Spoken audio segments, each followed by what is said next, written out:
TA TV, media syiar Islam. Dalam sebuah hadis qudsi, Rasulullah SAW mengatakan bahwasanya Allah Subhanahu wa taala berfirman, kullu amali ibni Adam lahu. Setiap amalan yang dilakukan oleh umat manusia, umat Bani Adam tersebut, itu semuanya adalah terpulang untuk dirinya sendiri.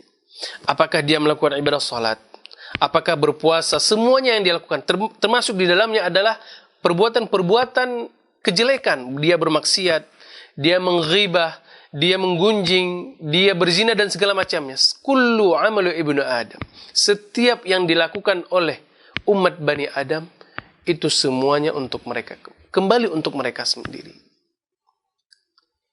Kemudian Rasulullah SAW menjulkan firman Allah, illa siyam, kecuali ibadah puasa. Maka kata Allah Subhanahu wa taala, illa siyam wa ana ajzi bih. Fa innahu li wa ana ajzi bih. Karena sesungguhnya puasa tersebut itu adalah untukku dan aku sendiri yang akan memberikan ganjarannya kepada mereka. Ini yang harus kita fahami, ayyuhal ikhwah rahimani wa rahimakumullah. Ibadah yang kita lakukan ini, ya, semata-mata kita mengharapkan ganjaran dan pahala daripada Allah Subhanahu wa